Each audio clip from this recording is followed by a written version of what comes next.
Salut à toutes et à tous, c'est Niki et bienvenue pour cette toute nouvelle vidéo. Ça fait très bizarre de dire ça, ça fait trop longtemps. Bref, pardonnez-moi tout le bordel qu'il y a derrière moi et une longue absence, beaucoup trop longue, sur plein d'aspects. Aujourd'hui, on va parler de quelque chose d'extrêmement important, un sujet que j'ai envie de traiter depuis des millénaires. J'ai sorti, ou plutôt re-upload, un short il y a pas si longtemps sur les RTX 4000 et le sujet principal de cette vidéo à mes yeux, c'est véritablement la largeur du bus mémoire. Ces interrogations sur la largeur du bus mémoire, elle a apporté deux commentaires intéressants, ou plutôt un commentaire intéressant et un commentaire d'un mec qui essaye de se faire passer pour un mec intéressant. Un mec tout d'abord très réfléchi qui a fait part d'un manque de nuances dans mes propos et des comparaisons qui sont pas totalement correctes. Et en vérité, ça, je peux totalement lui pardonner parce qu'il y a eu plein de cuts dans cette vidéo, le script est pas en entier. Et puis un short, c'est pas ce qu'il y a de mieux pour traiter un sujet aussi complexe. Bref, j'ai répondu à son commentaire et il y en a eu un deuxième, beaucoup moins intelligent, d'un mec qui je faisais passer pour un ingénieur. Quoi qu'il en soit, on va pas épiloguer 150 ans. Générique.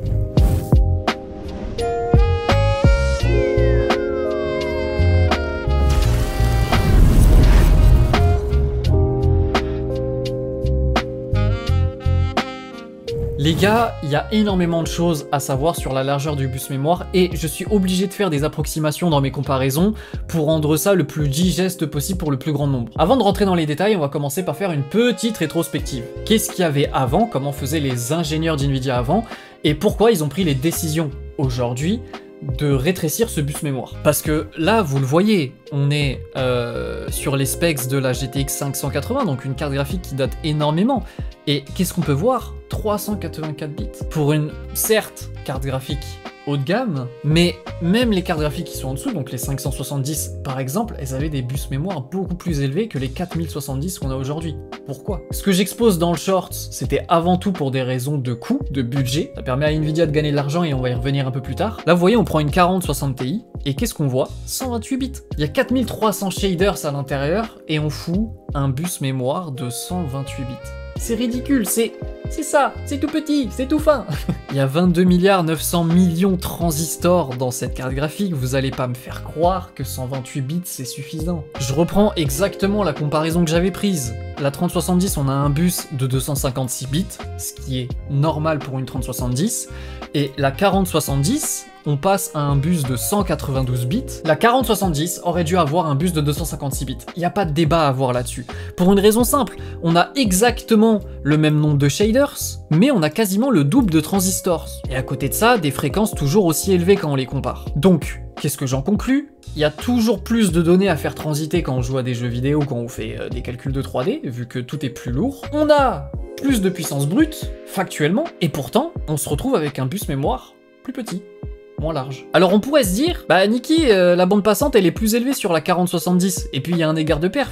Oui d'accord, cette bande passante aurait de toute façon été encore plus élevée avec un bus de 256 bits. C'est ça le truc, c'est que le calcul pour avoir la bande passante en gigas par seconde, et bah il prend en compte la vitesse de la mémoire, ainsi que la largeur du bus mémoire. Et c'est pas parce qu'on a une bande passante plus élevée que les performances explosent. Si là tout de suite maintenant j'overclock la mémoire de ma 3070, et ben je vais pas avoir une explosion de performance. Pourtant, la mémoire je peux la faire overclocker très très fort, on peut faire un overclock de 700 MHz sans problème. Et bref, Nvidia sur leur 4070 avant la sortie, ils ont décidé d'overclocker la mémoire de la carte graphique, ainsi que faire exploser la quantité de cache L2, qui n'est d'ailleurs pas un problème. Augmenter la quantité de cache L2 était une très bonne chose, mais ça leur a servi d'excuse pour expliquer cette régression, alors que ça n'aurait jamais dû servir de prétexte. C'est une évolution qui aurait dû être attendue avec ou sans une largeur de bus plus faible. Pour la mémoire, ils l'ont pas surcadencé juste pour le fun, il y a une histoire de compensation derrière. 128 bits avec une telle puissance brute, c'est clairement pas suffisant. Permettre des échanges plus rapides en déchargeant légèrement le bus, c'était clairement une option nécessaire à prendre.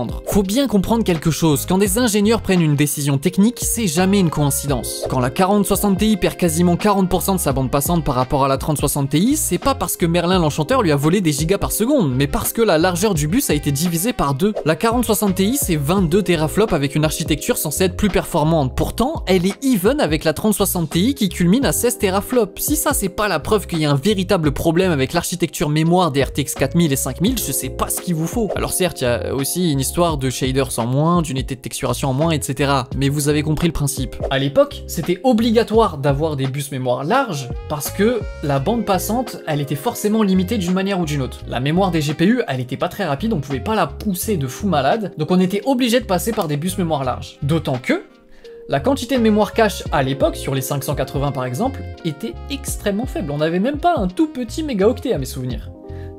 D'ailleurs, je vais vérifier. Oui, on n'avait même pas un mégaoctet.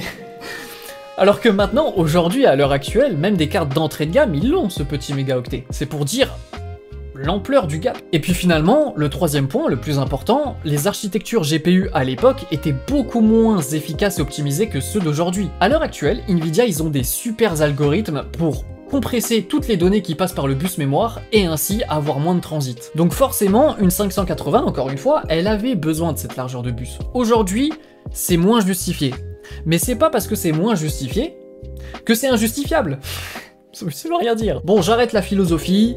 128 bits, dans tous les cas, quoi qu'il arrive, c'est pas assez. On a besoin de ces 256. On a besoin au moins de ces 192. 128, avec la quantité de données qu'on a à traiter et la quantité de puissance brute qu'on a, c'est ridiculement faible. Entre les RTX 3000 et les RTX 4000, il y a juste une génération. On n'a pas fait exploser tout un tas d'optimisations. Il n'y a pas de justification possible sur un bus mémoire aussi faible. La véritable raison, le point principal, comme je l'évoquais dans le short, et j'ai omis plein de détails, certes, je m'en excuse, c'est des réductions de coûts.